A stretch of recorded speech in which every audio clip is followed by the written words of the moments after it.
Welcome to the Action Network studio in New York City. I'm Maria Marino, and this is Green Dot Daily. We're live every weekday at 3 Eastern on the Action app and YouTube channel. Hit that subscribe button, by the way, if you haven't yet. Coming up, Action Network senior writer Matt Moore checks in with his NBA State of the Union, but there's no other way to kick off the show than with college football.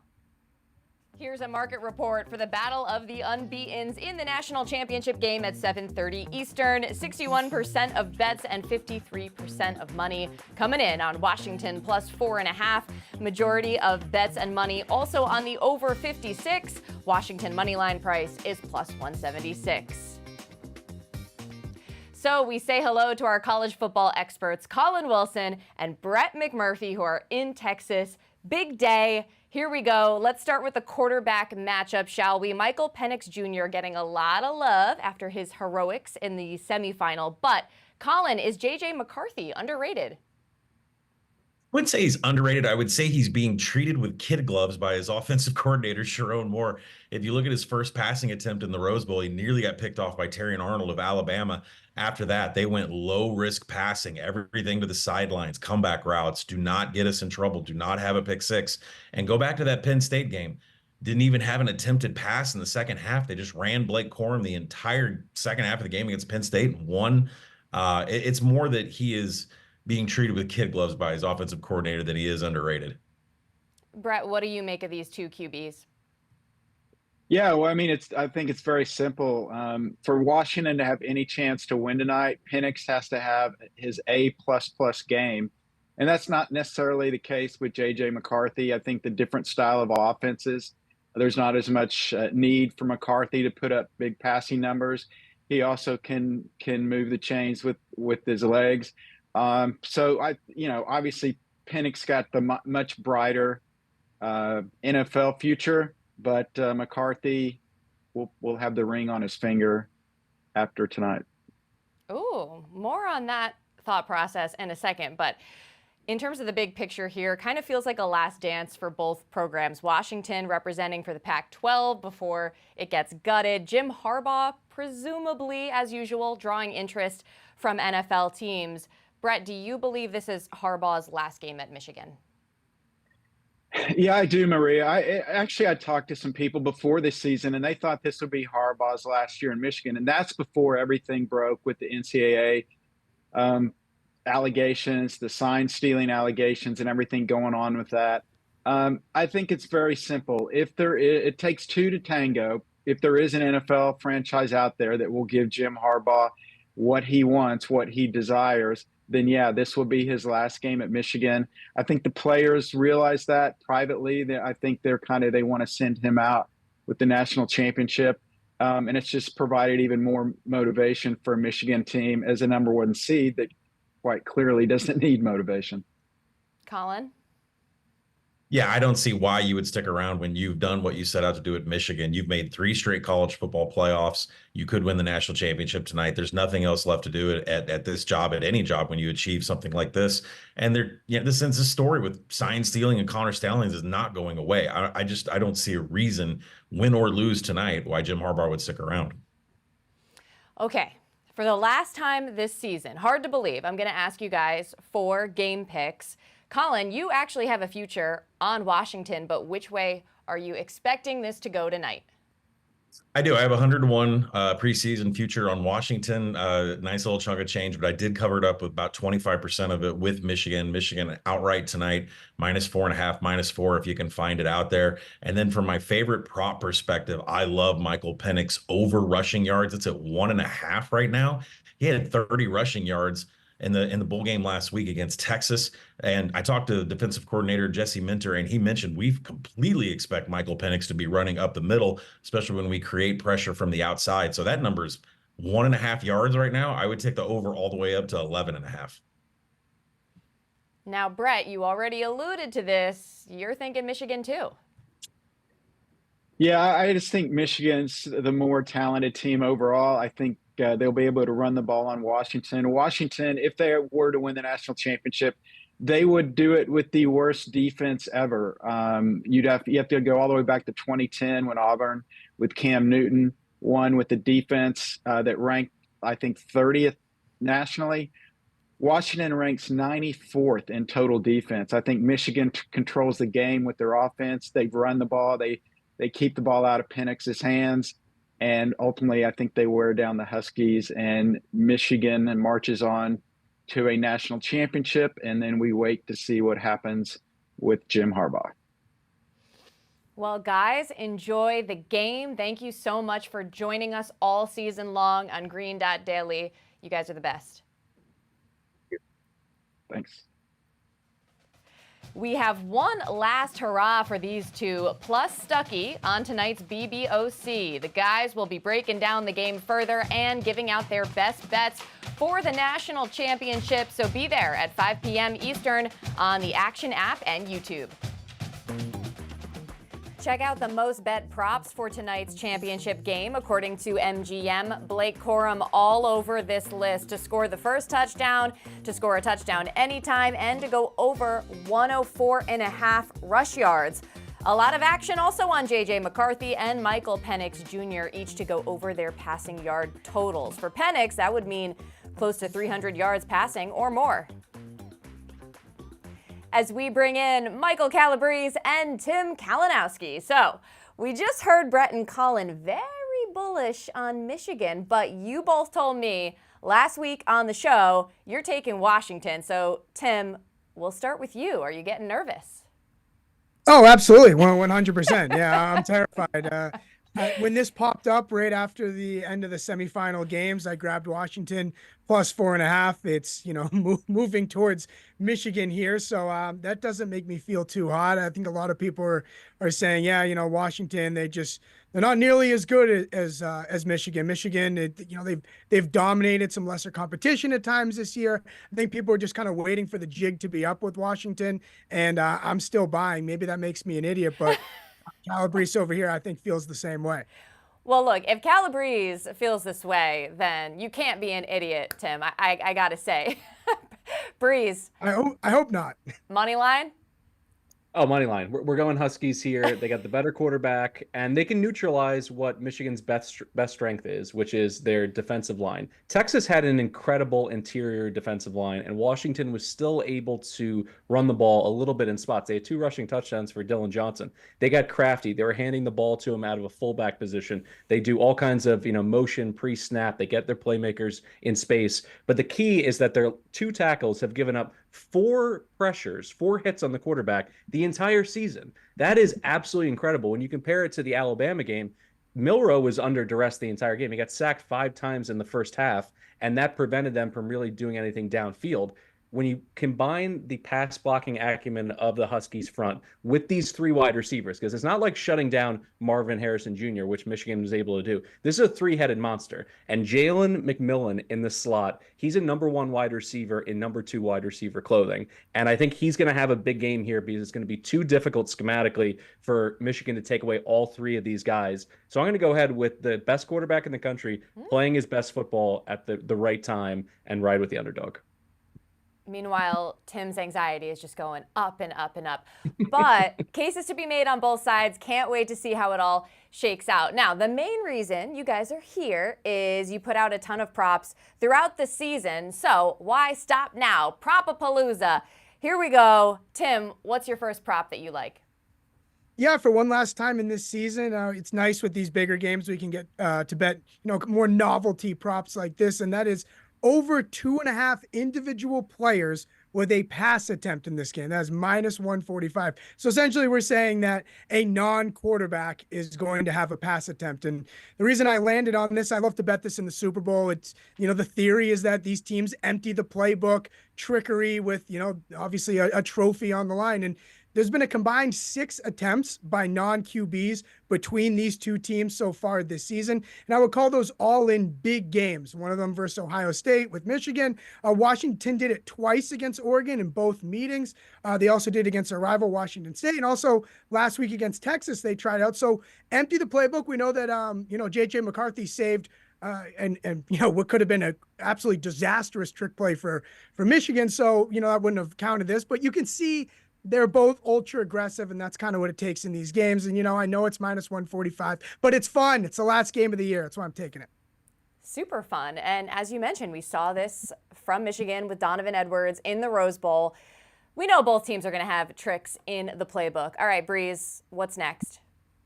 I'm going to go under Blake Corum. 116.5 is his rushing and receiving total in this game. And that really caught my eye because it was surprising. If you look at the entire season, he only surpassed 118 yards twice, and he needed 25 yards in overtime to do it against Bama. The fact of the matter is he's a great running back. He's great in goal-to-go situations. He always makes the first man miss, basically in a phone booth. But he's only averaging 4.7 yards per carry. And in 6 games this season, he failed to register a run over 15 yards. He's just not a big play back. And then when you dig down deeper, Washington learned so much from their first meeting against Oregon. Bucky Irving killed him, 161 total yards in that game. They bottled him up in game 2, only 36 total yards. Their backfield as a tandem with Jordan James just went over 100. They made a lot of adjustments to be able to handle routes out of the backfield as well as limiting explosive runs. So I see this as Corum really needing to do it all on the ground. And 116, I think, is about 8 to 9 yards above my projection. So I'm going to go under on him here. And as I mentioned at the top of the segment, him to go over 104.5 rushing yards alone is a super popular bet, but he's only done that twice this season. All right, Tim, what else? Yeah, I'm gonna go to Michigan here as well, but an over. Colston Loveland, the tight end, over 36.5 receiving yards.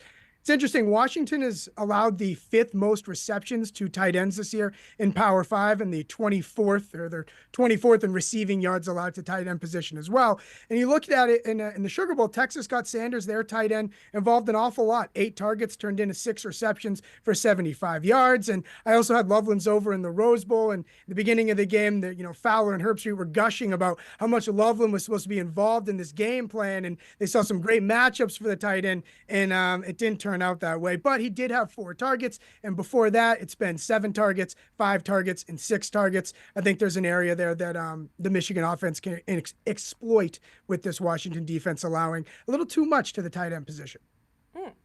And just FYI, he went over this mark in 6 of the 14 games, but one other game had 36 total receiving yards. So there you go. All right, one more from you, Breeze. Well, first off, it's my fault that I brought up the phrase target hog in the beginning of the season, because as soon as Tim heard that, that's all he wants to talk about. Targets. But it's right. It's all about opportunity. You can't just go on the receptions or yardage. You got to say where they are in the game plan, and targets are the best way to go about it. All right, it's the last game of the year. Let's get a big swing, a 9-1 shot here. Jalen McMillan, I mentioned him. He's their stud slot receiver, and he's had 19 targets, keyword of the day, in their last 2 games. I see him scoring a touchdown in this game, and when you parlay that with Washington to win by 1 to 6 points, it pays out 9-1. Why for Washington in a close game? Well, that's all they've done all season. They're 8-0 in one-score games. Let's make it 9. I think that's what it's going to take to beat Michigan. And also, Will Johnson is going to take away Rome Odunze, so you're going to see single coverage for McMillan out of the slot and out wide. I think he eats in this game. You could also sprinkle it on him scoring 2 touchdowns, which then gets really lucrative. Going for it. I have one more. Why not? Listen, this is our last shot. We're going to be lost in the college football wilderness, for a long time. Exactly. With day baseball games and countdown to kickoff. It's going to be brutal, so we might as well hit a big one here at the last. As if Calabrese didn't have enough on the line. As if. It's important to diversify all the huge risk that you're taking in a game. So why not just lump in another 10-1 with my 764-1? Well, since you guys are playing coy, I imagine you're referring to the Purple Rain parlay. Is that what we're talking about? The Purple Rain parlay. Assuming that the voters do the right thing and make Lamar Jackson the NFL MVP, pairing it with a Washington win here would be huge for me. Also, at the last moment here, I'm going to throw in Michigan to lead in the first half and Washington to win the game. It's 11-1 in some places in the market. And a little nugget, 3 of the last 7 national title games, the team that led at halftime did not win the game. So it's happened more than a few times in recent history. Dropping the knowledge as per usual. I do have one more burning question, though, and this one is for Tim, because the scheduled game time, 7:30 Eastern, some people here around Action Network are a little skeptical about that. What do we think the actual kickoff time will be? Oh, yeah, over. I'm gonna go 752. Oh. The foot hits ball 752. That's my prediction. Great. It's non 9:30 kick. Oh, it's beautiful. I love it. I love it. Love it. Love it. I'm not sure we can log that in the Action app, but I'm glad we have this on record just in case you are right. Mike Calabrese, Tim Kalinowski, it's been a blast. Enjoy tonight. Have fun. Good luck. We'll talk soon. Thanks, Maria. Thanks, Maria. To the NBA, Pacers will get another crack at the Celtics tonight after falling to them Saturday, which snapped a 6-game win streak. Pacers are 3-point home dogs, and Tyrese Halliburton to go over 11.5 assists is an Action Pro top prop with an A+ grade. Then in the nightcap, the Clippers, who had won 5 in a row before the Lakers beat them by 3 last night, will turn around and host the Suns. Clips are favored by 6.5 with 74% of bets and 94% of money coming in on them. And now it's time for our NBA Commander-in-Chief, Matt Moore, to enlighten us with his State of the Union address. Matt, the floor is yours. My fellow NBA fans, thank you for letting me have this opportunity to speak to you as I do every week, to give you the good and the bad here in the National Basketball Association. Unfortunately, we must start with the bad this week, as there are challenges to the Union, and they go by the name of the Atlanta friggin' Hawks. The Hawks are 8-23 against the spread this season. 8-23. That's the worst mark since 2003-04.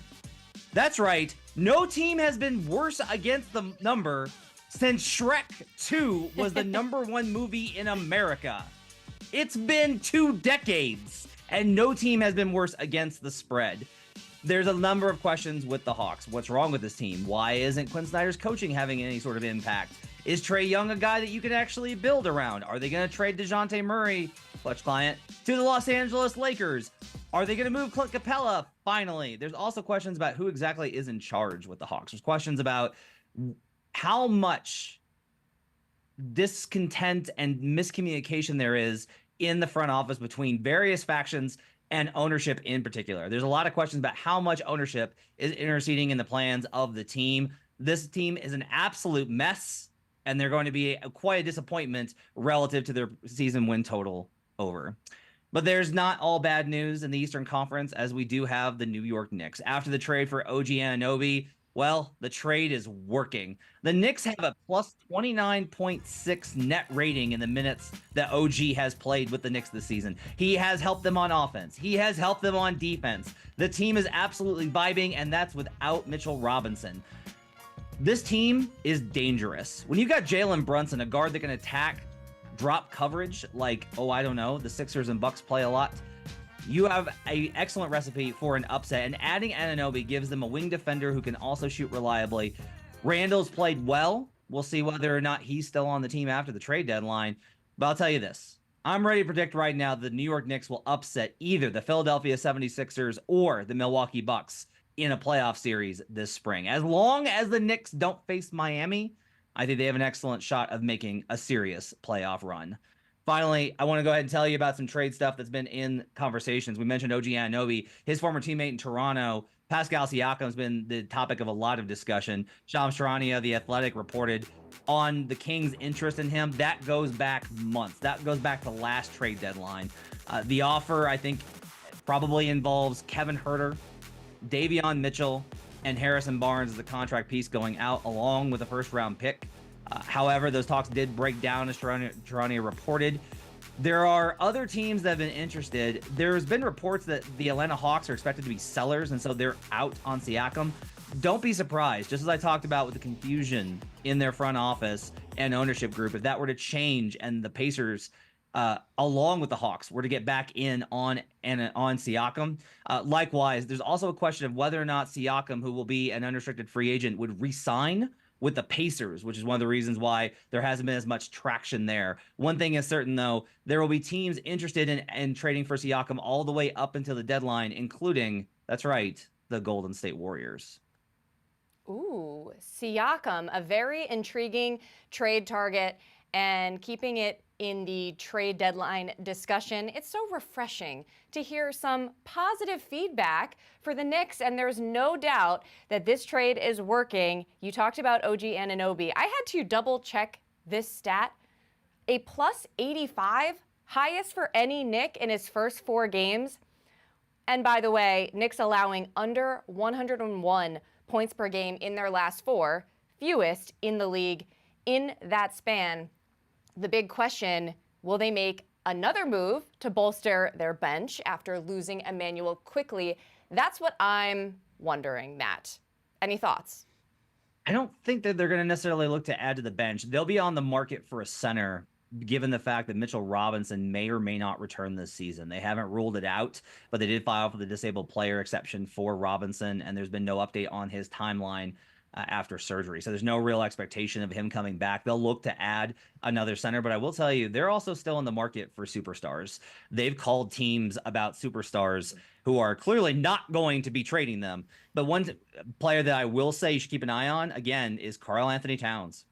As much as people think that the Wolves, with being the number 1 team in the Western Conference, don't want to change anything, that will continue to be a topic of discussion, and there will continue to be trade discussions, I think, all the way through the deadline. That doesn't mean the Wolves will finally pull the trigger, but it's something to keep an eye on. Towns, of course, represented by CAA, who has strong, strong ties to the Knicks. I have one more follow-up for you. Since you teased the idea of Siakam to the Warriors, what is your inclination there? I think the Warriors obviously are starting to sink, and they're going to have to figure out something. They have already committed to trying to make it work and trying to compete for a title in the last remaining Steph Curry years. The question is going to be, what does Draymond Green look like when he comes back? I don't expect him to right the ship. Things were bad already when he was around. I don't necessarily think that Draymond's going to come back and things will magically shift. You've got the Kuminga drama going on there. And if you're looking for a target, I do think that Toronto makes a lot of sense to trade Kuminga too. So if they're willing to put together enough package, if they're willing to, especially if they're willing to sacrifice some of those future assets that they have left to Toronto, I could see that being a really good fit and a win now move for the Warriors, who continue to try and compete with Steph Curry.